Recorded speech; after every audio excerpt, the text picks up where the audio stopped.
Programa Cultura Geral. Apoio Faculdades Milton Campos. Venha ser referência. Estude com quem já é. E IEPREV, em defesa da Previdência.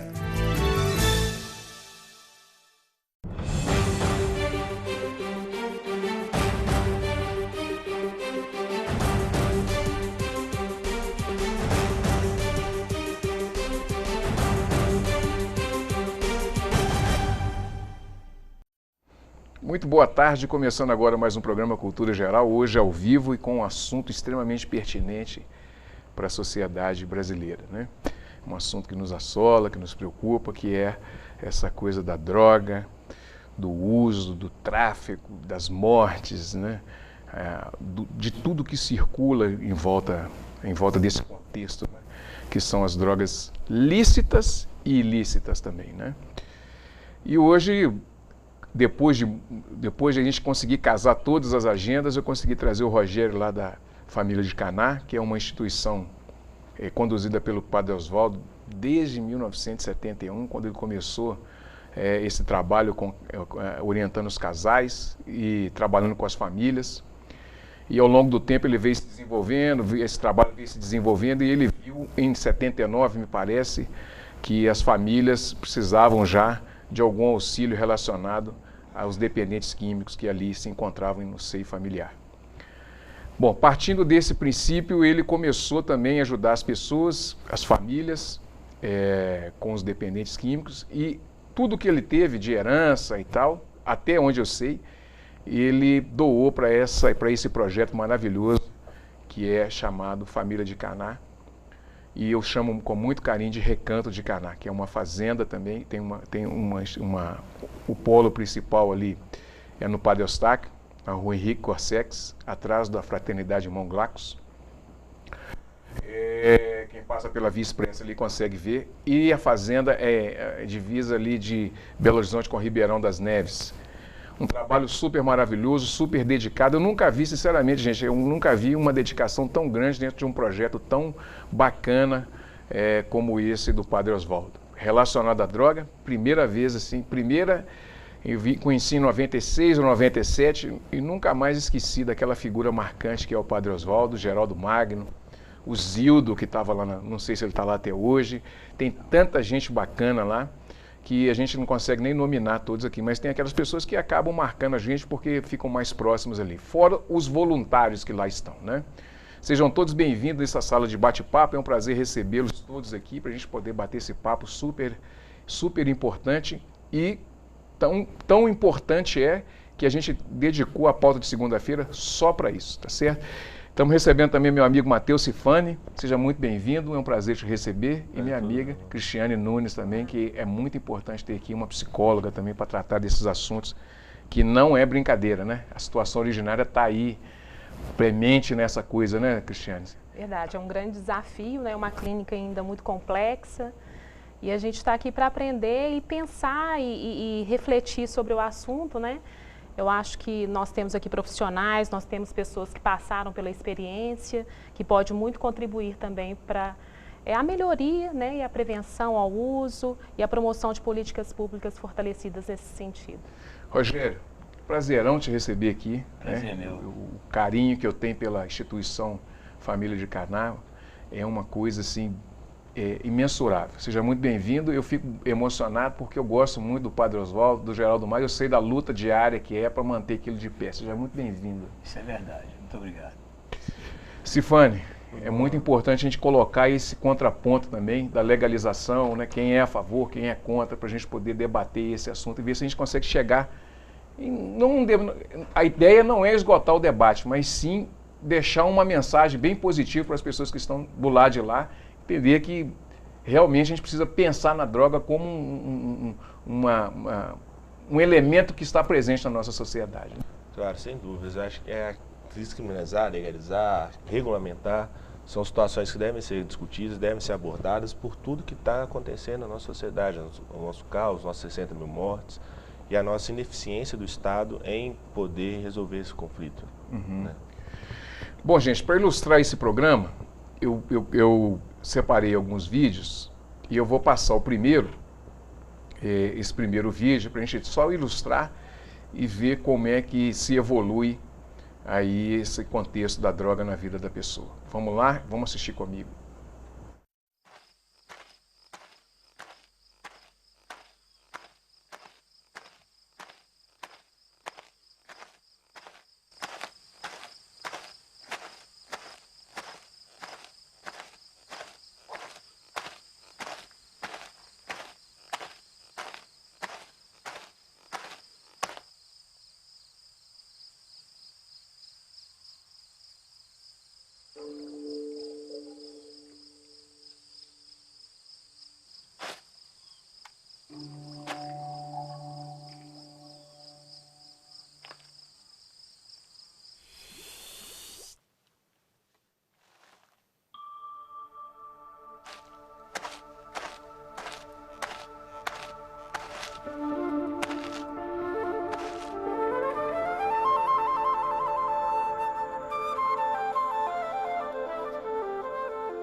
Rogério, voltando aí com esse... Ilustra bem o que é a vida de um usuário? Na verdade, ilustra a performance de quem começa a usar droga, sente aquele prazer imediato, né? Uhum. E como é uma curiosidade, aí vem as oportunidades. A curiosidade é aquela de sentir esse prazer e a oportunidade está ali na frente dele, né? Que é a droga. E por consequência disso, no decorrer, ao galgar os degraus, ele sente o prazer, aí vem o desprazer, né, que a gente viu bem ilustrando aí nesse vídeo, o desprazer, porque ele tem várias caídas, recaídas, e ele busca algo de bom naquela situação das drogas, e que no final leva ele para dois caminhos, né? O caminho realmente que ele vai ter uma overdose, ou ele vai precisar de um tratamento mesmo, porque ele já perdeu a essência da sensibilidade do amor, da vida. Ele já não consegue mais se relacionar com os familiares, a gente se isola do mundo, a gente só consegue conversar com pessoas que usam drogas. Então, ele se vê perdido naquela situação e precisa buscar uma ajuda imediata, porque senão as consequências do uso vai levá-lo, né, ao túmulo, porque diante de um saquinho branco a gente pode acordar dentro de um saco preto, né? Antes de começar, a Cristiane, o assunto dela é mais complicado, né? A gente aprofunda um pouco mais, mas Cifane, a gente, em cima disso que o Rogério está falando, a gente tem aí, no Brasil, o narcotráfico, ele movimenta em torno de 15 bilhões, né? No mundo inteiro, em torno de 320 bilhões. Isso dá 10% do PIB nacional, só com drogas. 10% do PIB do Brasil arrecada. Como é que a gente resolve esse problema? Legalizar seria a solução? Teve essa situação no México na década de 40. Como é que resolve isso? Teve um lapso, sim, e por que isso não entra em debate? Eu acho que, primeiro ponto, a gente vive uma política proibicionista de combate. Dentro dessa política proibicionista de combate, eles elevam a droga ao inimigo público e elevam, está no meio dela, quem é usuário, ou também como inimigo público.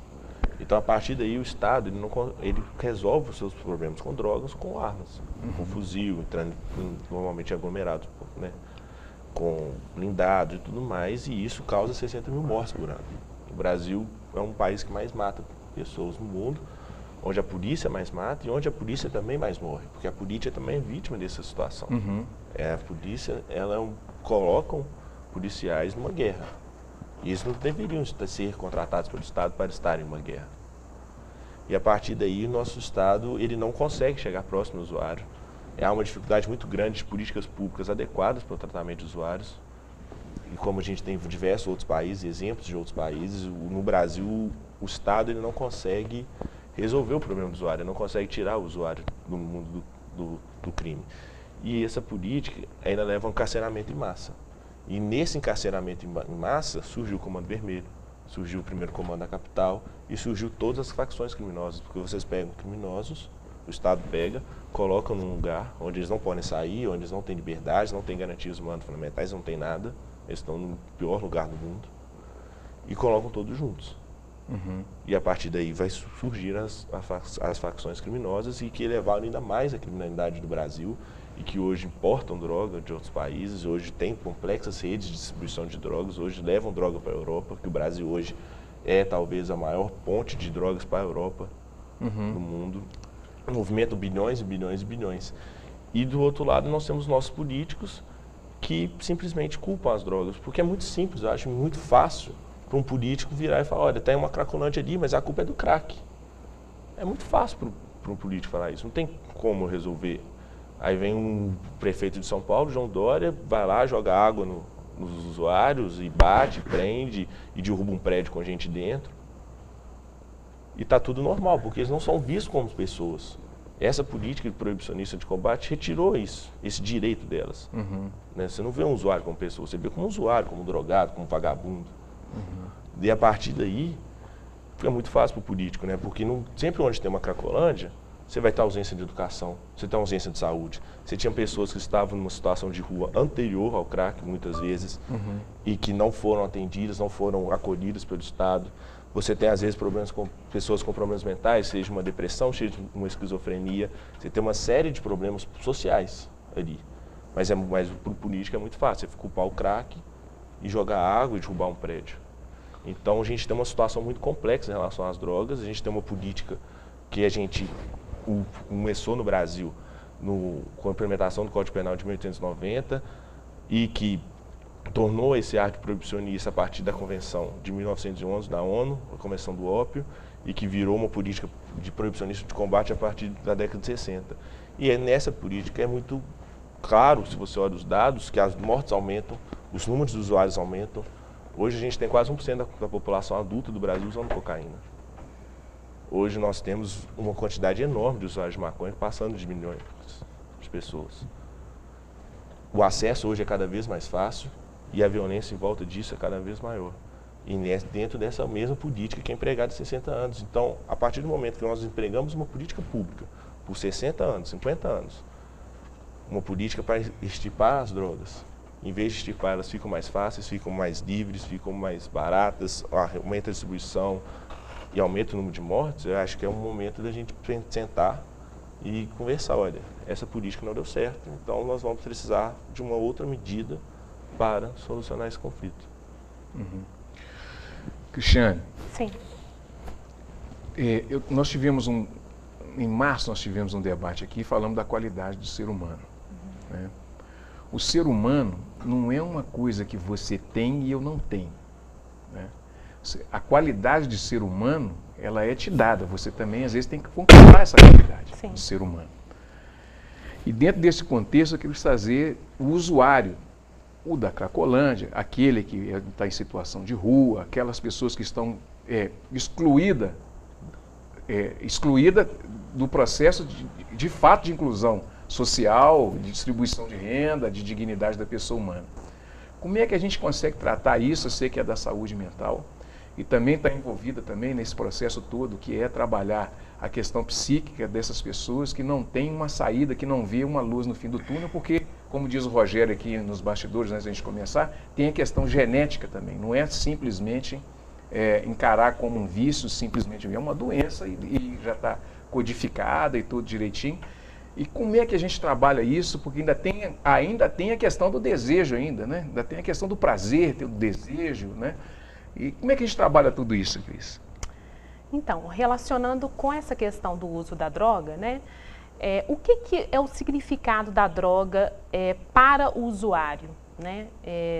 Mais de 90% dos casos. É um analgésico, né? É uma analgesia para eliminar ou diminuir as angústias, os problemas emocionais, as depressões, as ansiedades, né? É muito comum a gente ver pessoas com níveis altos de ansiedade, hiperatividade, déficit de atenção, né? Transtornos ansiosos generalizados, buscarem na droga um certo alívio da tensão, né? Então, a droga, ela funciona hoje como um analgésico, uma analgesia. Então, eu questiono muito essa questão da curiosidade, né? Quando as pessoas falam assim, eu busco a droga hoje para conhecer, né? Eu acho que a maioria das pessoas, pela clínica que a gente desenvolve, pela experiência, né? Que as pessoas buscam a droga para compensar alguma dor emocional que ela não consegue resolver de outra forma e ela precisa de um prazer imediatista para dar conta de continuar vivendo, né? Eu acho que isso é uma questão. E aí, é da política pública mesmo um desafio, né, ainda, de nós trabalharmos a promoção da saúde mental desde as crianças, aliás, desde o ventre da mãe. Né? Eu acho que a mãe que se planeja ter um filho, ela tem que planejar por amor. Né? Ela não tem que idealizar esse filho para tamponar os seus próprios buracos, né? Mas desde ali construir um ser humano mais inteiro. Né? Quando a gente fala de amamentação, de amamentar um filho, a gente não está dizendo de nutrir somente o filho fisiologicamente, mas é nutrir o filho afetivamente, espiritualmente, né? Nas escolas se preocupa muito com as notas em matemática, em geografia, história, tudo muito importante. Mas eu acho que é importante também falar de afeto, falar de honestidade, falar de resistências às frustrações, né? Porque dores e tristezas, todo mundo tem que se haver com elas, né? Então eu acho que hoje em dia as pessoas são muito pouco preparadas para lidar com a dor, porque elas não tiveram essa construção de uma identidade, de uma personalidade mais forte no sentido de desenvolvimento mesmo da saúde emocional, para não ter que fazer a escolha de uma analgesia tão rápida e emergencial, né, que a droga proporciona de uma forma ilusória. Rogério, nesse contexto nós estamos falando de álcool e outras drogas também, né? Que começa pelo que você já viveu, não só de experiência própria, mas como é que você vê, você como voluntário lá do CANAC, fica lá o dia inteiro, trabalha com os dependentes químicos, como é que é esse trabalho todo? E o que é importante falar para as pessoas que estão nos assistindo agora, que tudo começa com uma droga. A primeira, aquela de entrada, que ninguém consegue. Eu lembro que o Padre Oswaldo falava isso, nada começa sem um gole de cerveja. Ou ser alguma coisa nesse sentido. Como é que é trabalhar tudo isso dentro de um seio familiar, trabalhar isso com um dependente químico? Olha, eu acho que dentro do seio familiar, hoje, no século XXI, é uma coisa assim, meio que a gente não tem um controle em relação a isso. Hoje os pais saem, trabalham, a mãe trabalha, o pai trabalha, a criança ela desenvolve uma situação dentro da escola, ela quer se firmar dentro de uma tribo onde tem várias pessoas que usam droga, para ela ter uma aceitação dentro desse grupo, dentro de uma tribo, né, que a gente pode dizer assim, em relação a entrar para essa tribo e se sentir reconhecido ali. Se sentir reconhecido, ter esse reconhecimento dentro dela. Bom, eu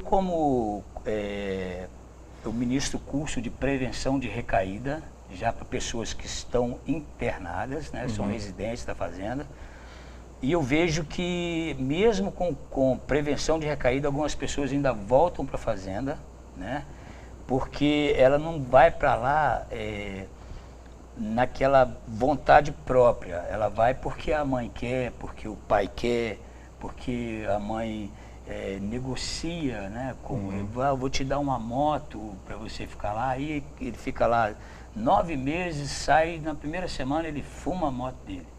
Então eu acho que o querer está acima de qualquer situação, acima da mãe, do pai, do irmão. Eu acho que eu preciso querer, tá, sair de uma situação onde eu já perdi o controle, eu já não tenho mais controle nenhum da minha vida, né? Eu não tenho mais nada. A minha vontade agora é uma vontade de não nem de viver, porque sozinho às vezes o cara está mal acompanhado, ele se sente mal acompanhado. Por quê? Porque a compulsão é tão grande em relação à droga, não o álcool, porque o álcool ele é a droga mais antiga difundida no mundo. O álcool data-se de Noé.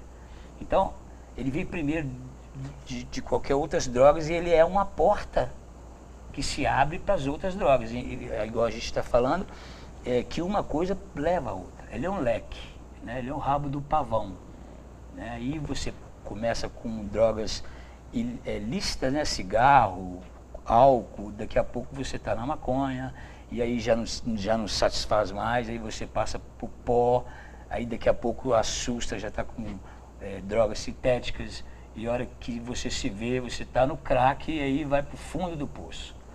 E nessa questão, precisa de sair de uma zona de conforto. A zona de conforto é essa que, não, o meu filho não usa droga, que quem usa droga é o filho da fulana, né? A zona de conforto é essa que eu chego 3, 4 horas da manhã e minha mãe abre a porta e eu enfio debaixo do edredom, todo sujo, depois de 3 dias sem dormir. Zona de conforto é essa que tem um chuveiro quente, tem uma comidinha na geladeira, eu preciso tirar, cortar. Com dependente químico não se negocia, tá? É inegociável, ele precisa de um tratamento. E eu te amo, meu filho, mas eu não admito que você faça isso, né? Então eu preciso que ele compreenda e que ele entenda que ele já perdeu os vínculos todos emocionais, familiares, sociais, e que ele precisa de uma autoajuda, que é um cara profissional, um bom, né, um cara bom, experiente no seu trabalho, mas que se perdeu no fio da meada e se entregou para as drogas, porque o prazer é muito maior do que a vontade de parar. né? Eu classifico as drogas como uma situação física, mental e principalmente espiritual, porque as três coisas estão ligadas, né? E isso afeta muito, não só ele, mas ele abre muitas feridas no pai, na mãe, nos irmãos, e perde a confiança e começa a tirar as coisas de dentro de casa, entendeu?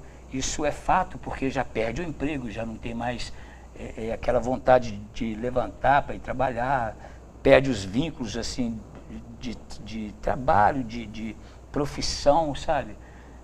Eu digo isso com muita propriedade, né? Porque eu usei drogas durante 32 anos da minha vida e trabalhei na CEMIG muitos anos, aposentei por validez, tive muitas consequências, igual muitos usuários têm, né? Eu sou diabético porque eu adquiri devido ao uso maciço de drogas, eu estourei meu pâncreas, eu perdi uma visão do lado esquerdo.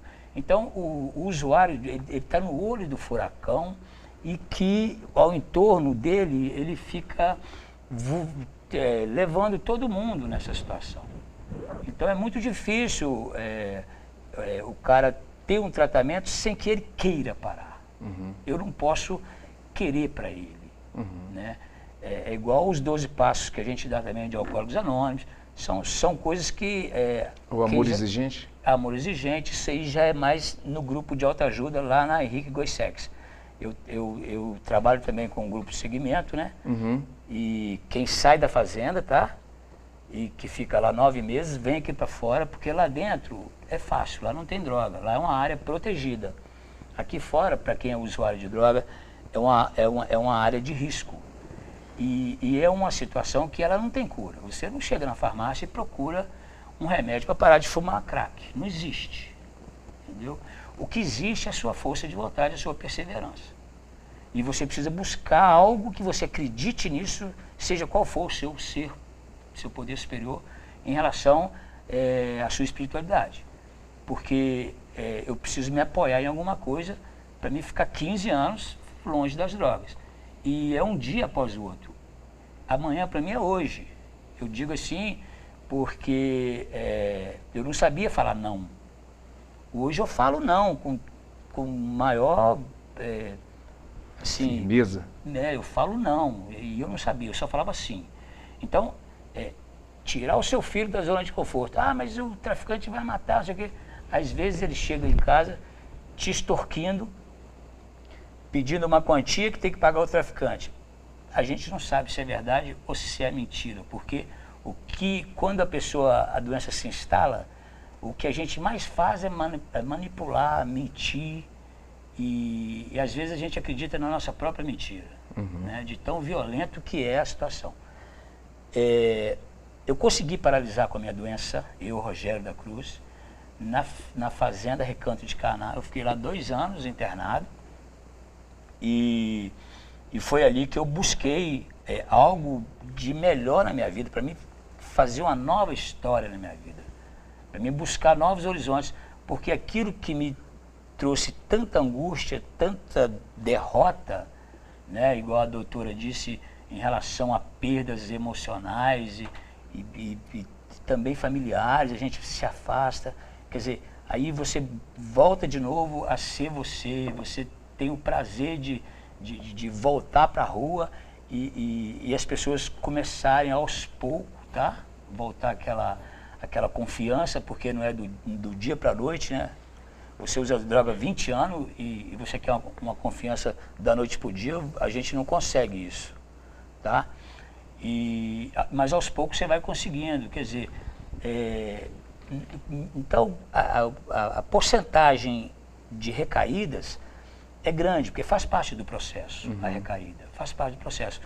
Eu mesmo tive várias recaídas, então, mas quando a gente faz aquela situação que eu disse, que é definitiva, é uma coisa que você não quer mais aquele sofrimento para você, para sua família, para os seus entes queridos, para as pessoas que estão em sua volta, né? E aí a gente busca isso na essência mesmo, porque a gente tem que buscar isso de dentro para fora. Aí a gente consegue paralisar com a nossa doença. Cifânia, Tem alguns dados aqui. A maconha movimenta 6,68 bilhões por ano. A cocaína gera 4,69 bilhões, o crack 2,95 bilhões e o êxtase 1 bilhão e 200 milhões. No Brasil. Isso é no Brasil, que vai dar um total de 15,5 bilhões. Legalizar seria a saída? É um caminho que a gente tem que considerar, Betão, porque imagina uma empresa que fatura esse dinheiro, qual a estrutura que ela consegue ter. Agora você imagina esse dinheiro completamente legal, sem tributação, que serve para comprar arma, que serve para comprar um exército. Então, o mercado de maconha nos Estados Unidos hoje, a expectativa é para os próximos 20 anos, que ele chega a um patamar de 110 bilhões de dólares ano. 110 bilhões? Isso tributado, isso com tributação, que você pode fazer uma tributação específica para investir em escola, para investir em reabilitação. Eu acho que enfrentar a situação das drogas é enfrentar com inteligência. Hoje não é mais viável, não é mais factível acreditar que um fuzil, uma polícia bem equipada, vai resolver um problema, que a gente vai conseguir só matar os nossos policiais. Eu não quero que nossos policiais morram. Eu não quero que nossos usuários morram, eu não quero que as nossas pessoas morram. Então, acho que é enfrentar com inteligência. Os Estados Unidos, por exemplo, que foi na Colômbia, não conseguiu resolver com o exército americano. Então, quando se diz legalizar, se passa uma ideia também muito irresponsável. Porque quando se fala legalizar, não, vou legalizar, vou deixar tudo ficar do jeito que tem que ser, ficar uma bagunça, não é isso. O que se busca é uma regulamentação. É colocar lugares onde se pode comprar, lugares onde se pode vender, né, evidentemente, lugares onde se pode usar, né, é tributar a mercadoria para essa tributação ela ir para uma escola, ir para um trabalho preventivo, porque hoje em dia quase não tem. Eu nunca vi aqui no Brasil uma propaganda falando, olha, cocaína é ruim. Alguém já viu? Crack é ruim. Ninguém fala. Ninguém explica como é. Ninguém explica como que a substância atua.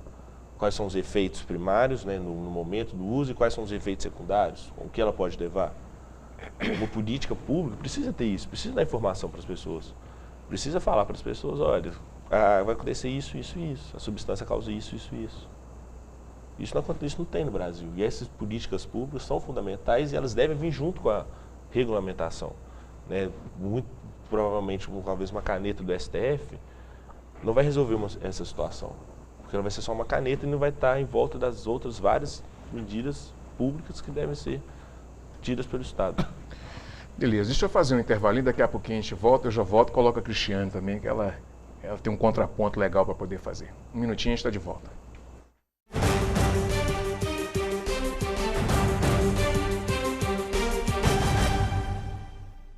Apoio Faculdades Milton Campos. Venha ser referência. Estude com quem já é. EI é Prev, em defesa da Previdência.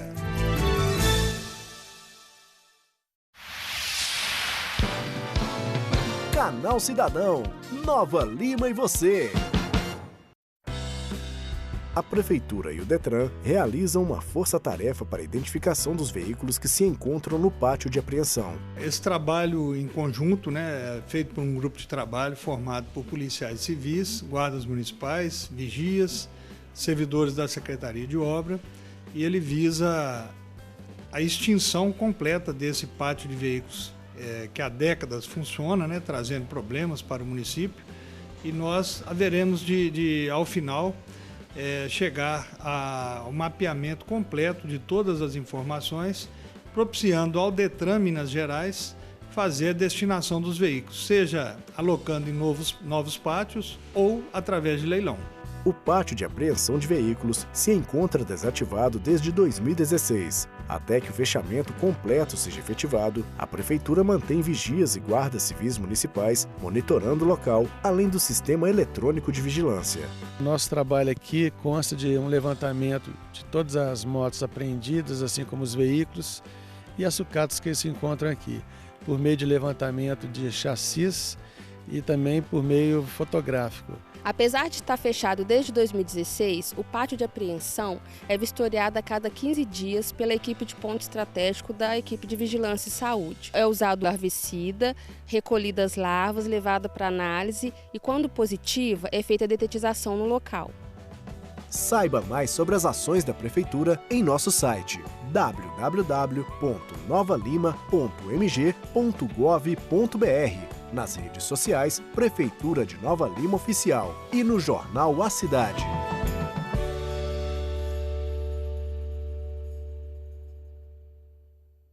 Programa Cultura Geral. Apoio Faculdades Milton Campos. Venha ser referência. Estude com quem já é. EI é Prev, em defesa da Previdência.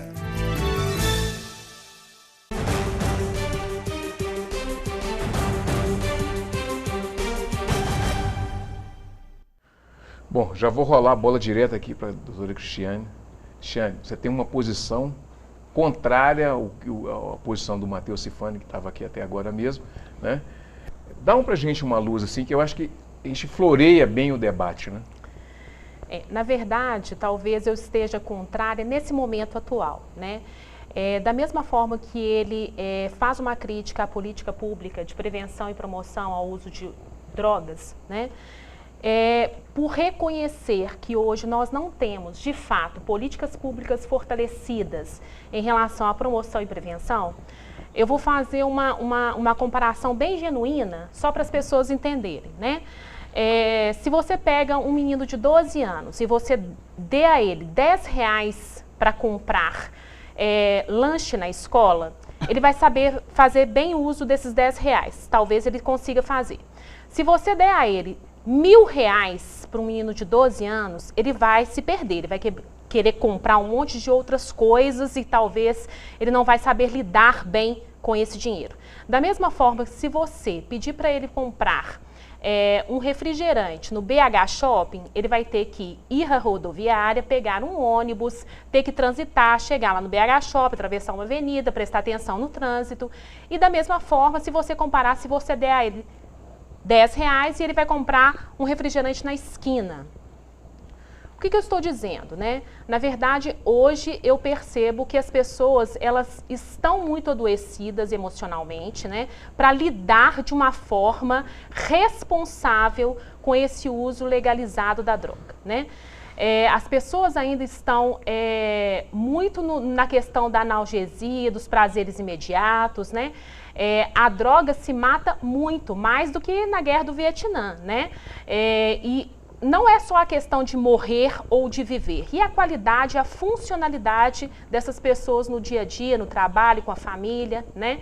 Então, na verdade, hoje eu percebo que a população brasileira, ela não está ainda educada emocionalmente para ter uma legalização onde você pode, em cada esquina, comprar uma maconha, uma cocaína, um crack, ter local de uso, porque a questão da política pública ainda não respalda, e isso não é só em Nova Lima, é no Brasil inteiro e, quiçá, no mundo inteiro, a respeito dessa promoção e prevenção de agravos. As pessoas precisam se educar, e a educação, ela é a médio e longo prazo. Então, dá-se uma lei que legaliza a droga hoje. Amanhã, o aumento desse acesso a essa droga de uma forma tão mais facilitada, e as pessoas não educadas emocionalmente, elas vão fazer uso irresponsável dessa droga, né?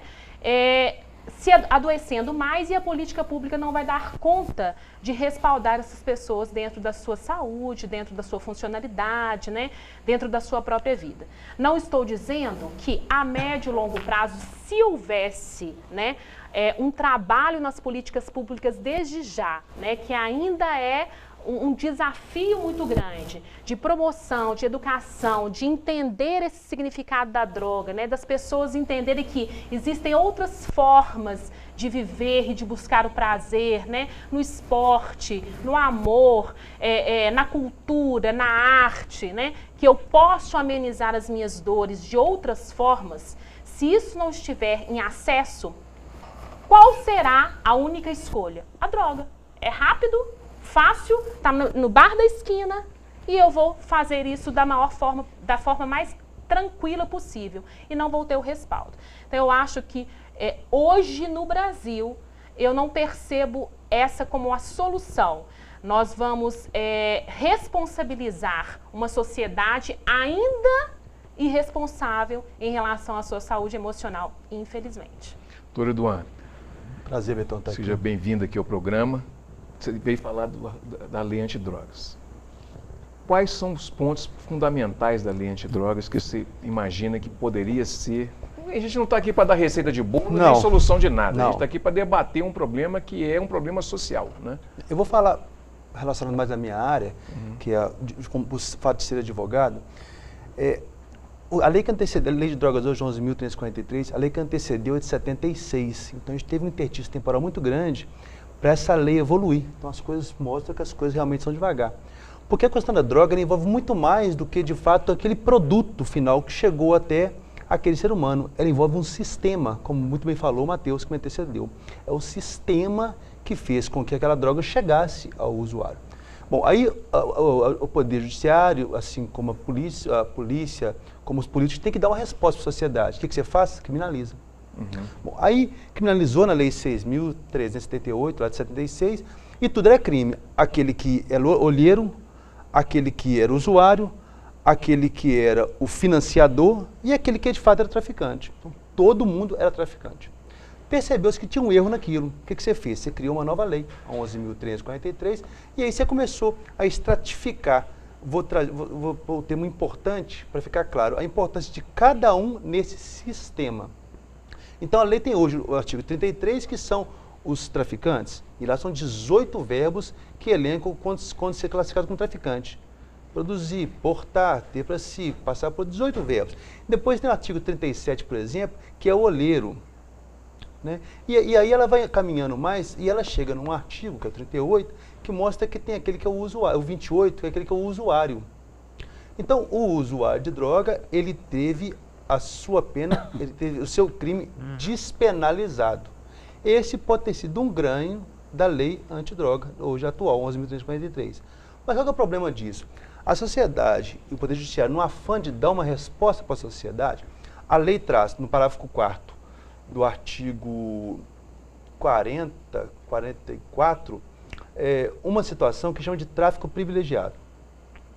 O cara que é portador de bons antecedentes, réu primário, boa conduta, não é um criminoso contumaz, mesmo sendo apanhado no crime de tráfico, ele tem um privilégio nesse crime dele de poder, depois de sentenciado, cumprir com essa pena dele ainda em liberdade. Ele vai ter algumas coisas que o sistema vai propor para ele, pode ser uma tornozeleira eletrônica, pode ser um serviço comunitário, mas poderá cumprir aquela pena em regime aberto. Tá? Bacana? Bacana. O problema é que para isso ser aplicado, você precisa de trazer um princípio que chama princípio da individualização da pena. E aí o judiciário, muito pressionado pela sociedade, que tem que dar uma resposta, o que ele faz? Ele prende todo mundo. E aí ele prende todo mundo, e aí eu tenho casos, e eu tenho certeza que o Matheus deve ter vários casos, e o Brasil tem vários casos relacionados a isso, que você prende um cara que era aquele olheiro. E aí a polícia fez uma operação policial. Quando ela faz a operação, ela faz no circo. Ela cerca todo mundo e põe todo mundo num cantinho e pega todo mundo. Você pega todo mundo e coloca todo mundo em concurso de pessoas. Um tatuando junto com o outro, que muitas vezes não é verdade. Ou cada um tem o seu trabalho dentro daquele crime. Tem a sua função, a sua né? função. Aí você põe todo mundo num saco só e fala, esse que é o olheiro, você fala que é traficante, esse que é o traficante, você fala que é traficante, aquele que é o cara que financia, que ele tem que ser pego com o maior rigor, cai no traficante também, ou nem está ali presente às vezes, porque ele só financia, né? Não está presente, e aí você põe todo mundo no meu balaio. Vem, o juiz converte, faz uma audiência de custódia, que foi um benefício também, mas converte aquilo em uma preventiva e põe o cara lá preso. Aí, você tem que entrar com habeas corpus, professor fulano, esse cara aqui estava lá, ele existe, mas ele não é esse criminoso, não, ele é um usuário, ou ele é um olheiro. Aí o juiz fala assim, ó, isso não é comigo, não. E fala mesmo, não é comigo, não, deixa lá no mérito e você discute. Porque ele sabe que na sentença esse cara que é o réu primário vai ser solto e vai cumprir liberdade, mas ele quer dar uma resposta para a sociedade. E aí ele mantém esse cara preso, porque penal demora, não é igual o Lula, não. Demora a se cumprir, a chegar na sentença. E como demora, esse cara já está cumprindo pena antes da sentença. E ele vai ficar preso chamam de preventiva, né? Em preventiva, 1 ano. Até que a sentença dele sair, ele possa cumprir liberdade. Então tem absurdos também, que a lei traz o benefício, aí você não sabe, tem os benefícios da lei e tem o rigor da lei. É aplicado a quem? A todos? Essa talvez seja a discussão. Gente, esse assunto vai acabar, Não. porque a gente não tem jeito, não tem como esgotar o assunto, né? Então, acabamos o programa, passou assim quase 1 hora já de programa, e a gente vai voltar nesse programa, vai ter que voltar nesse tema semana que vem, ou no máximo daqui 2 semanas. Você já está todo mundo convidado, Rogério, seja muito obrigado pela sua presença, viu? Dá um abraço no Padre Oswaldo, já estou dando aqui ao vivo aqui, mas é importante que você leve esse recado nosso. Cristiano também, muito obrigado. Tem que agradecer o João, né? O João, toda vez que eu ligo para ele, fala, João, arruma uma pessoa para mim para falar desse tema, ele fica igual doido lá, né? E, desculpa, viu, doutor, mas a gente vai voltar aqui, você tem que voltar para falar dessa lei aí, que é uma inovação também, obrigado. Tá bom? Muito obrigado. Gente, um grande abraço, amanhã estaremos de volta com mais Cultura Geral. O Matheus está aqui atrás das câmeras também, muito obrigado, viu? Amanhã estaremos de volta com mais Cultura Geral. Um abraço e até amanhã, se Deus quiser.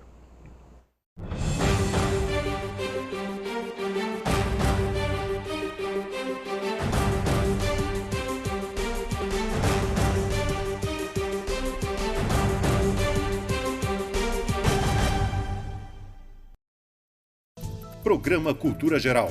Apoio Faculdades Milton Campos. Venha ser referência. Estude com quem já é. EI é Prev, em defesa da Previdência.